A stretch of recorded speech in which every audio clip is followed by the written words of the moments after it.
welcome to Omer's Rickshaw Ride, Episode 2. Thank you all for being here with us today. Today's episode is brought to you by...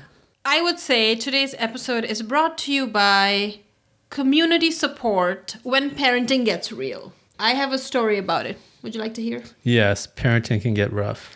Yes. So, last week, I took the kid out for a treat after school, and we also invited a bunch of other friends from school.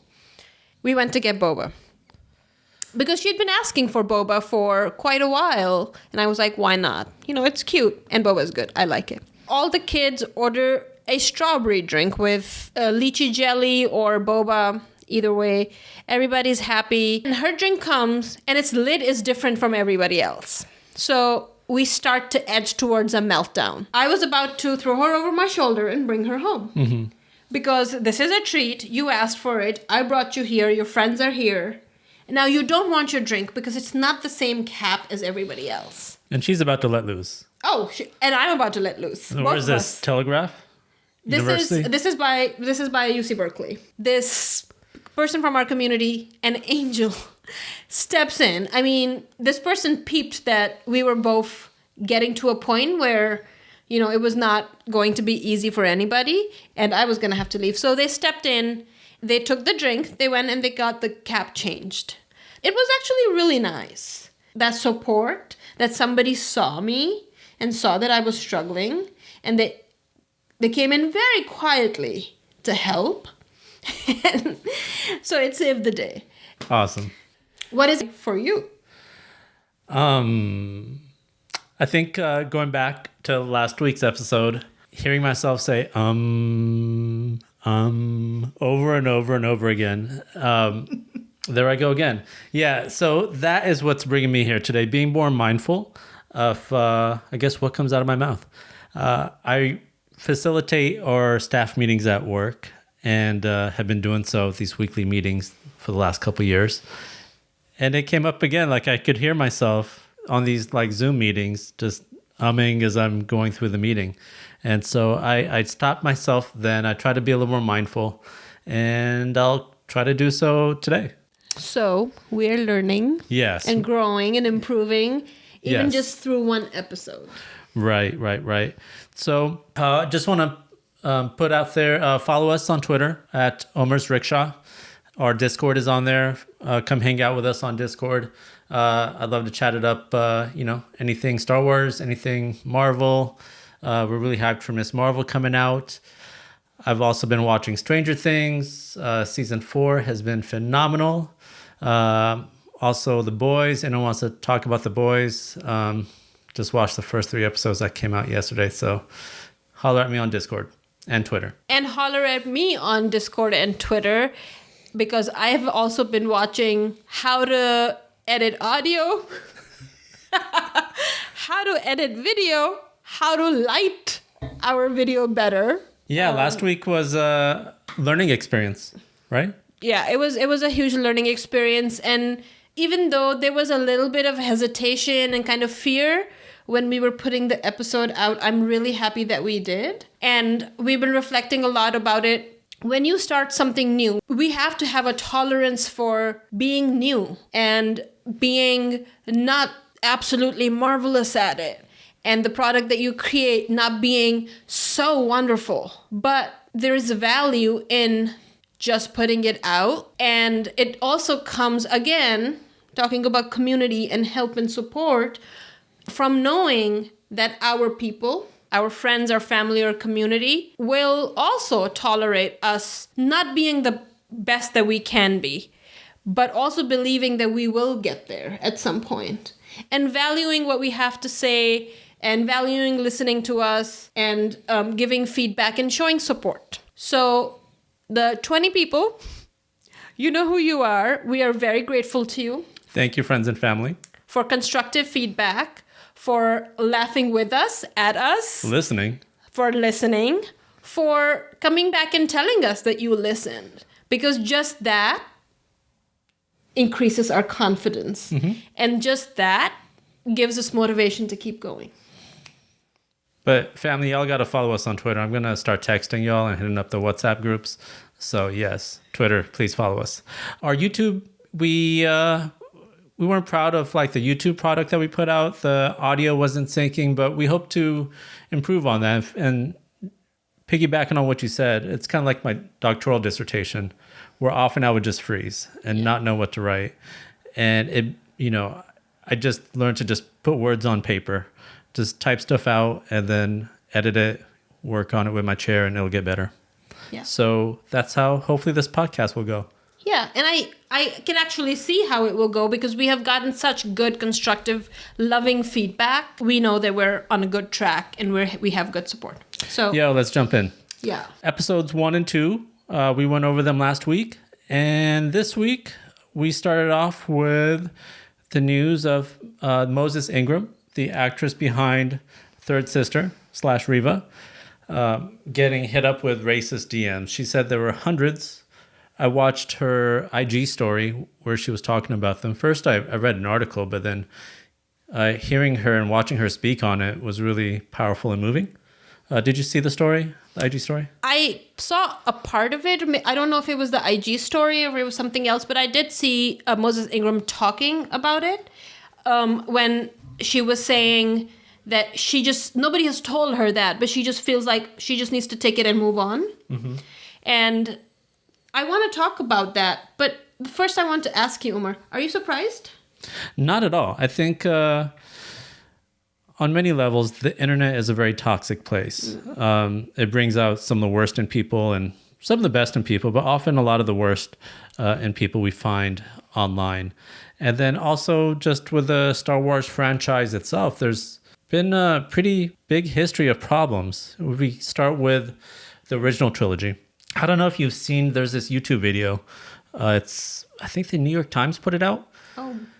It captured all of the lines spoken by females in the original trilogy, by someone not named Leia. And it came out to about a minute. Yeah. 7 hours of movies and about 1 minute of lines being said by women not named Princess Leia. Yeah. So that's something. Yeah. Do you know how many minutes, including Princess Leia? Because I'm doing the mental math, and it's probably not that much, even including this one very central character who's a woman. Mm-hmm. So yeah, I mean that's definitely it. Yeah. The original trilogy also had other issues. The Tuscans, it's referring to them as sand people. It's kind of messed up. Kind of hits home for us.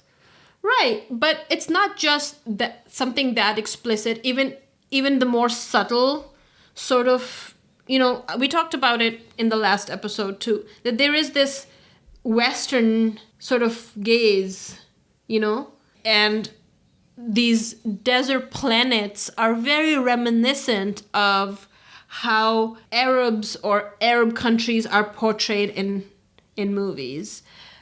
Also, the prequels. I remember when The Phantom Menace came out in, what was it, the late 90s? And just, for one, it was awesome because it opened up the Star Wars universe so much more. But it also kind of reinforced, I guess, how maybe George Lucas sees, species, but in terms of racial stereotypes. Watto with a hook nose, the Trade Federation having certain accents, Jar Jar Binks, the way he had Ahmed Best portray Jar Jar Binks. Very stereotypical roles, very problematic. It is. It reminds me of something that happened when I was in college. Mm-hmm. And I was in a production class. And one of my professors said this outright. I mean, he said it in a really bad way. He said, your ethics, get them out the window, or something like this. But he was talking about heuristics, and he's talking about templates, and he's talking about using stereotypes to your advantage. Because when you're creating a movie, there is only so much context setting you can do. In that space, what he was encouraging people to do, mind you, at Emerson College, the majority of the people in my classes were white boys. And it was very cutthroat, competitive assembly line for Hollywood. So these are the things that they wanted you to use.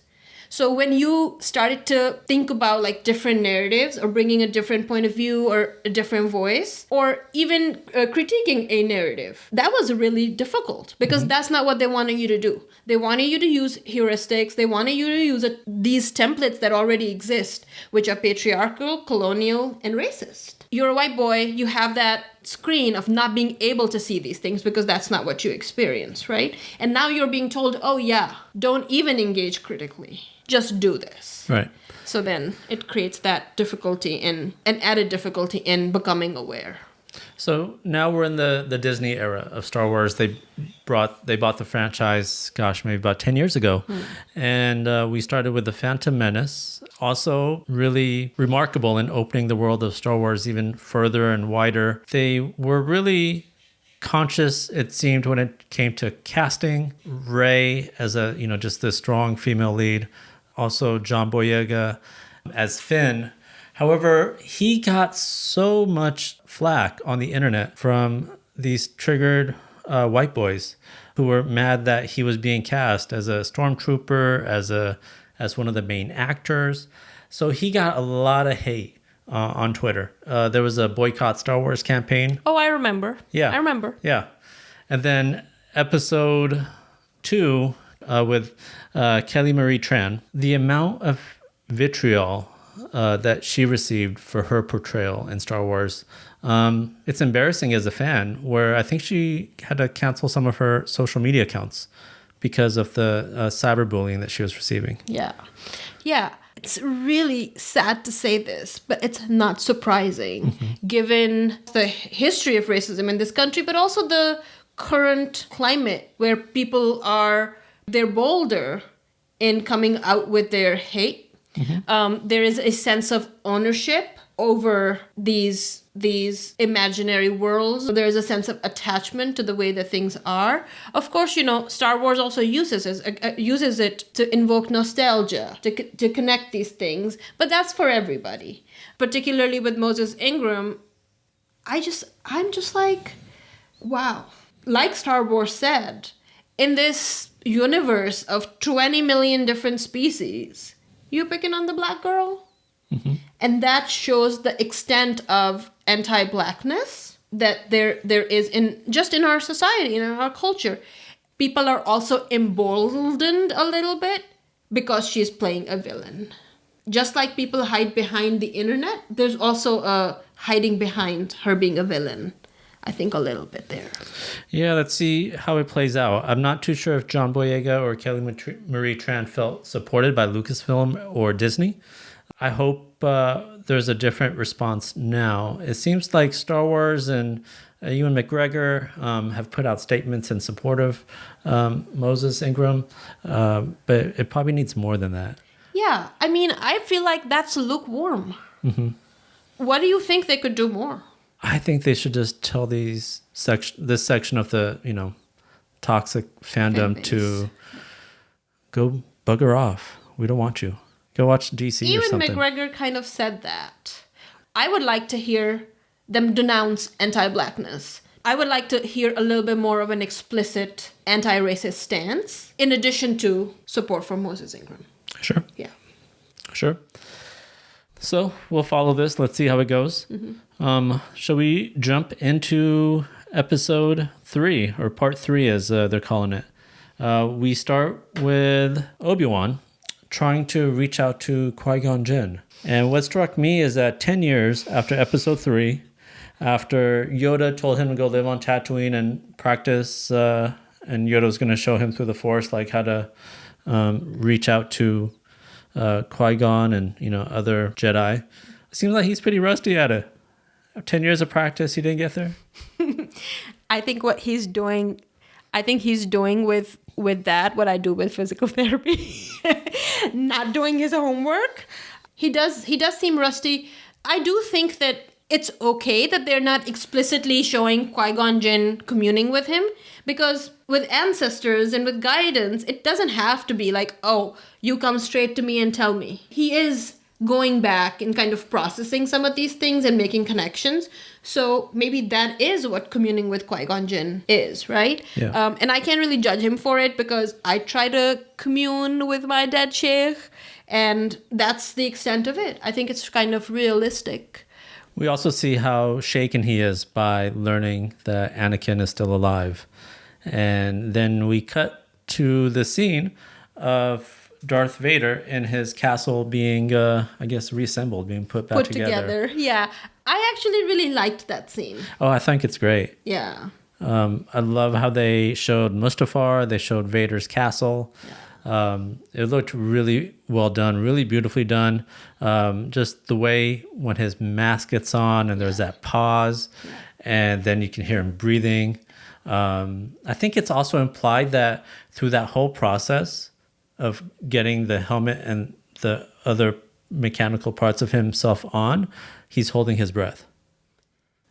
Also, shout out to James Earl Jones, 91 years old, back at it and voicing Darth Vader. Sounds fantastic. Yeah. I actually love that put back together sequence. It gave me sort of this feeling of Darth Vader and Anakin Skywalker coming together and like really sinking in that this is that one entity out of these two, right? So that's something I really liked.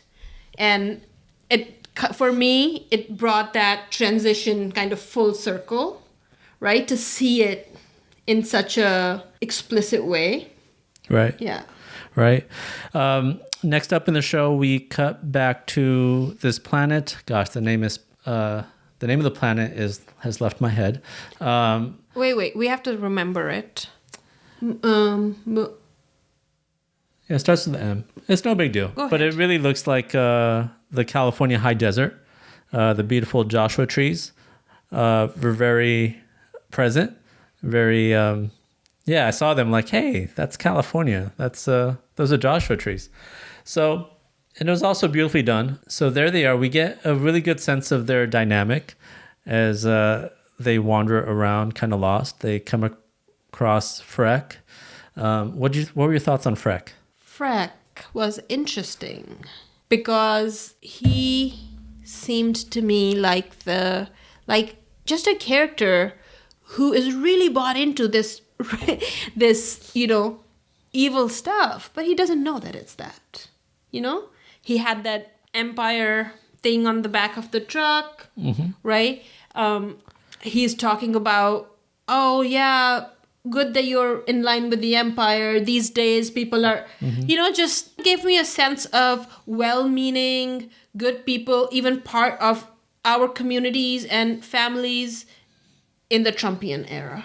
Kind of gave me that, right? That somebody that you may love or somebody that you may have this connection with, they really bought into this BS.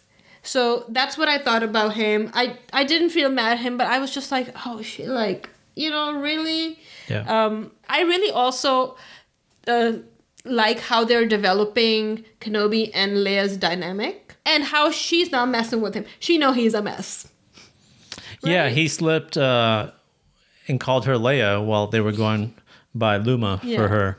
And I was surprised. One, he's really rusty at just being in the world. Yeah. Also, going back to Freck, I thought he came off kind of basic, and that was going to be really disappointing. But I really enjoyed that he turned them in. Yeah. I like that about Freck. Yeah.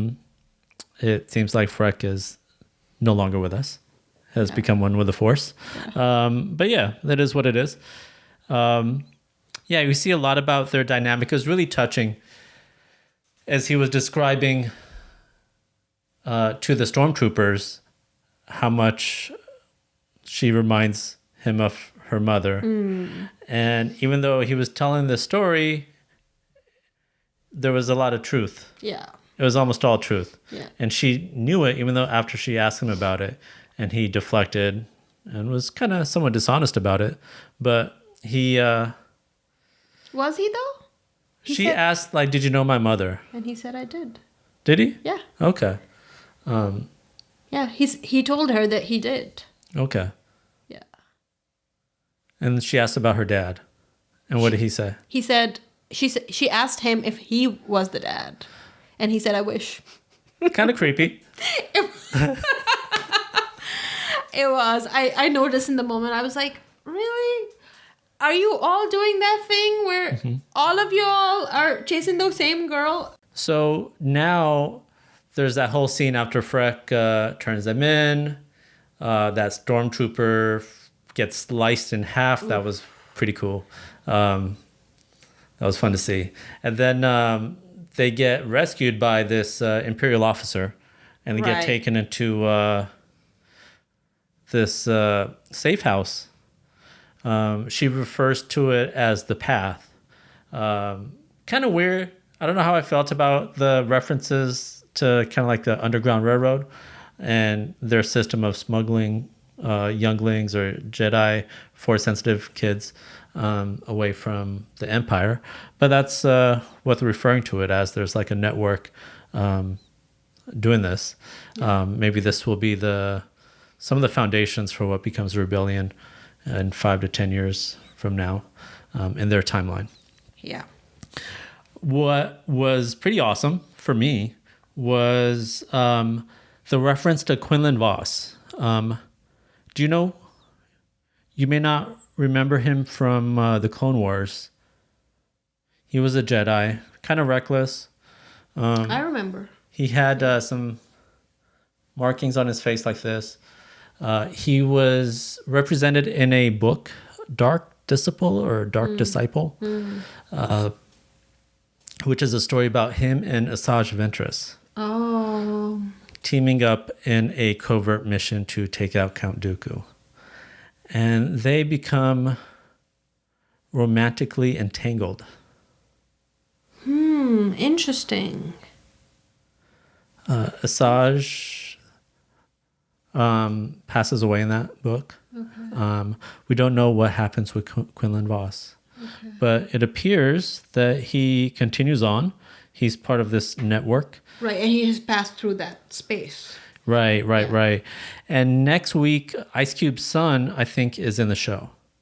And that's O'Shea Jackson Jr.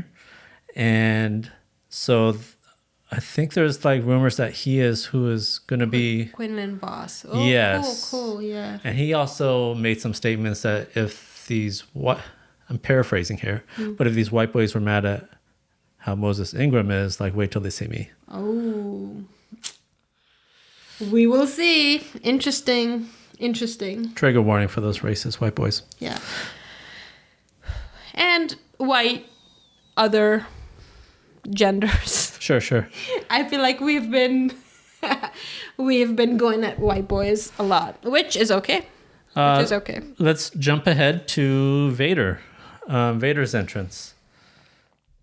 Very dramatic. Leia and Tala go down, the tunnels to find this pilot. Right. And Obi-Wan is kind of freaking out. I felt like he was afraid. And it really...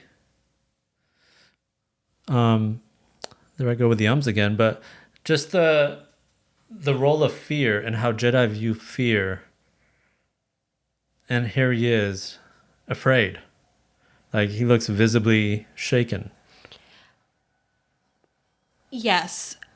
I think it may be something more than fear too, right? All these things that he has been struggling with, how he has failed Anakin and all of these things.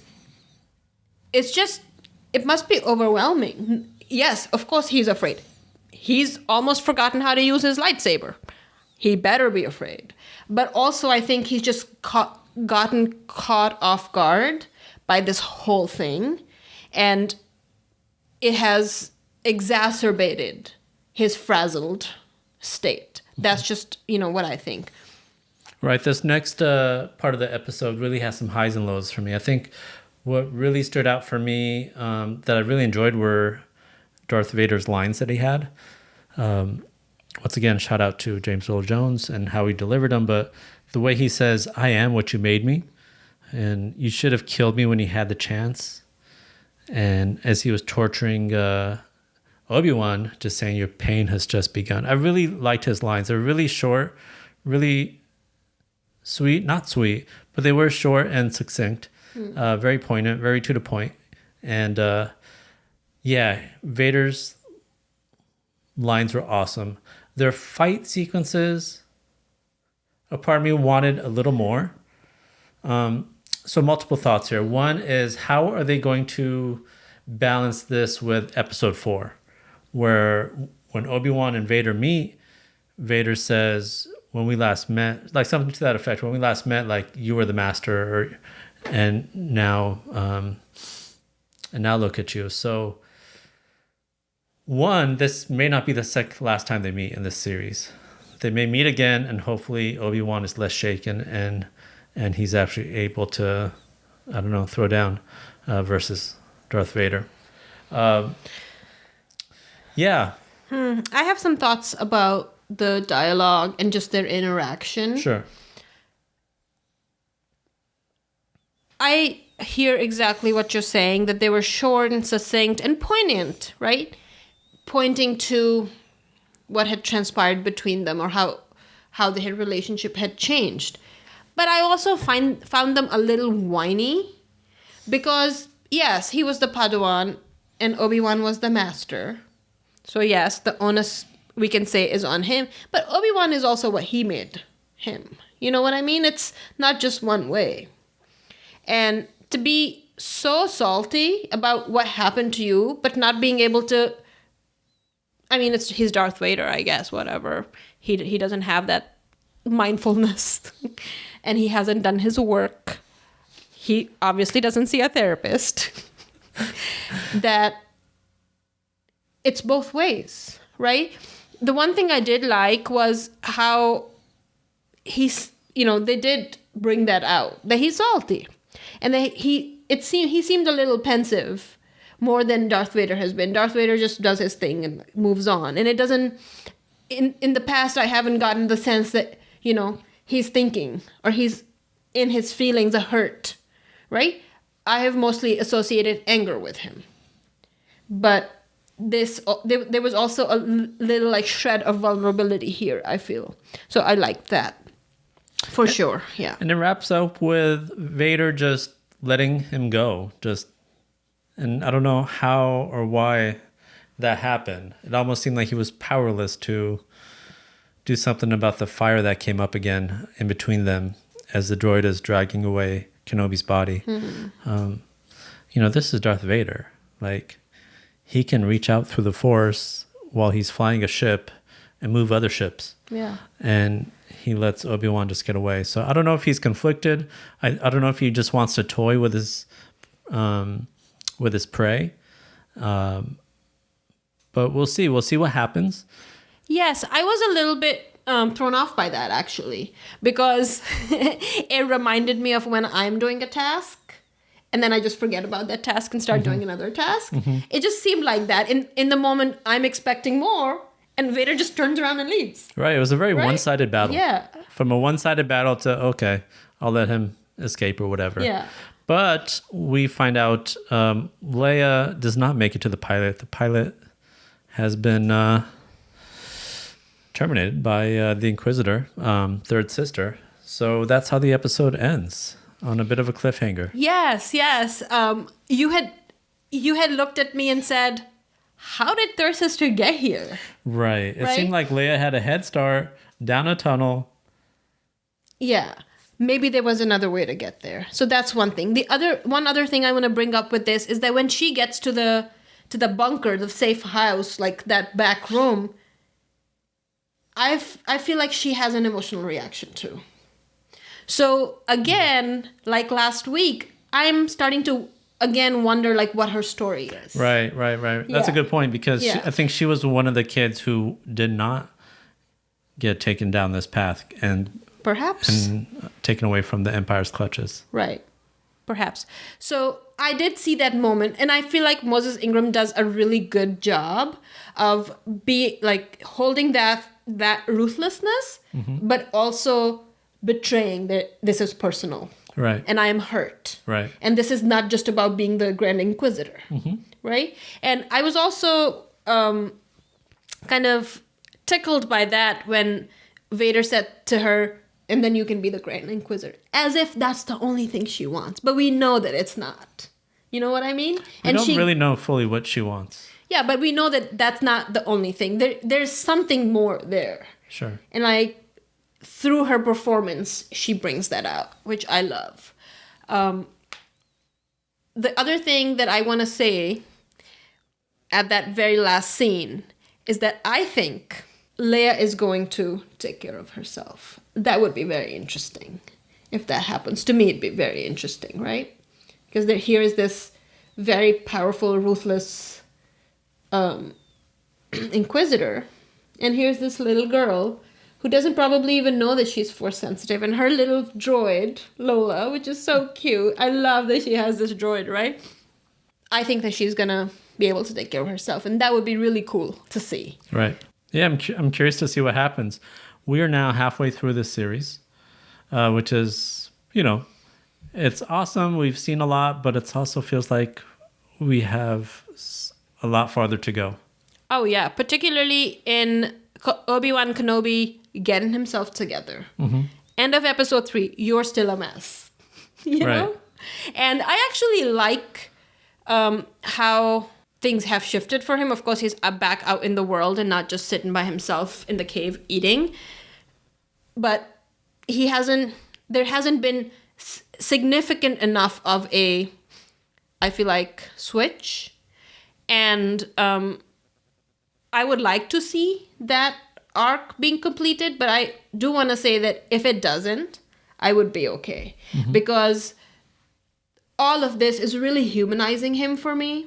It's really showing that you could be powerful and then you could not be powerful. Well, you can remain a mess, right? And you can remain afraid, and that's okay. So if it remains that way, that's fine. But we'll see. That's not on brand for Star Wars. There's some corny stuff that's going to happen. Let's see. Let's see what happens. Let's see what happens. What's next for us? For us, we are going to start talking about Miss Marvel. Yeah, that show will record probably this weekend.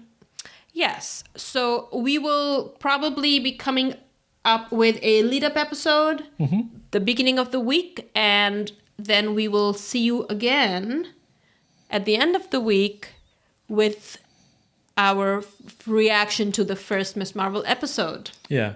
I wish we could bring it out sooner. We have work and life that prevents us from being able to drop an episode. Like Wednesdays are big days for us when it comes to work. Work and parenting. And cooking dinner. Yes, doing all this stuff. Which we have not done for tonight. We'll take care of that. So thank you all for joining us. Remember to follow us on Twitter, Omar's Rickshaw Ride. No, Omar's Rickshaw on Twitter. On YouTube, it's Omar's Rickshaw Ride. You can watch our shows. We're on most all the podcast directories. It took some time to get on all of them. We're now on Google Podcasts as of, I think, yesterday or 2 days ago. Pandora, I don't think we're there yet, but everywhere else, Spotify, Apple Podcasts, all the other places, we should be there. Omar's Rickshaw Ride. Tell your friends. We'll see you in a few days. We'll see you in a few days. Bye. Bye.